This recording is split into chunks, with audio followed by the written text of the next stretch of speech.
Pemirsa, pelaku usaha mikro kecil dan menengah masih menghadapi tekanan biaya produksi di tengah harga bahan baku yang berfluktuasi dan perubahan daya beli masyarakat.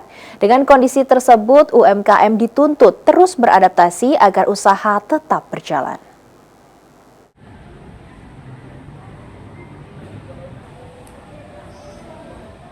Sejumlah pelaku UMKM di Palembang masih mengandalkan penjualan langsung untuk menjangkau konsumen. Beragam produk, terutama kuliner, ditawarkan dengan harga yang disesuaikan dengan kondisi pasar. Salah satu pelaku usaha mengakui harga bahan baku yang kerap naik turun menjadi tantangan utama. Dalam kondisi tertentu, penyesuaian harga jual terpaksa dilakukan agar biaya produksi tetap tertutup meski margin keuntungan semakin terbatas. Di sisi lain, pelaku UMKM mulai beradaptasi dengan perubahan perilaku konsumen. Sistem pembayaran digital berbasis kris kini banyak digunakan karena dinilai lebih praktis dan mempercepat transaksi.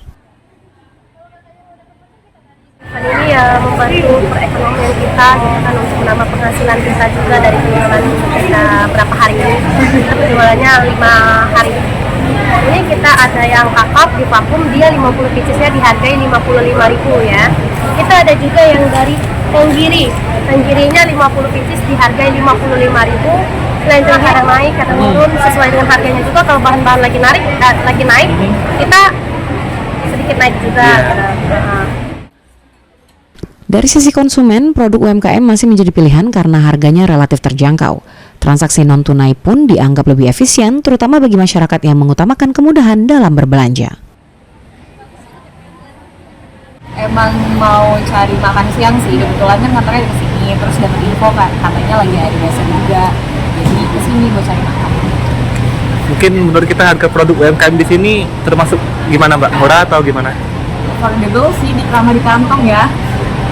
Menurut aku ramah di kantong. Tadi kita bayarnya pakai apa Mbak? Pakai kiris.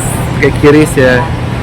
Mungkin kenapa Mbak kita lebih memilih pembayaran itu? Apa mungkin lebih praktis atau gimana Mbak? Kalau menurut kita Gen Z lebih praktis sih Kak. Hafid Zainul, PAL TV.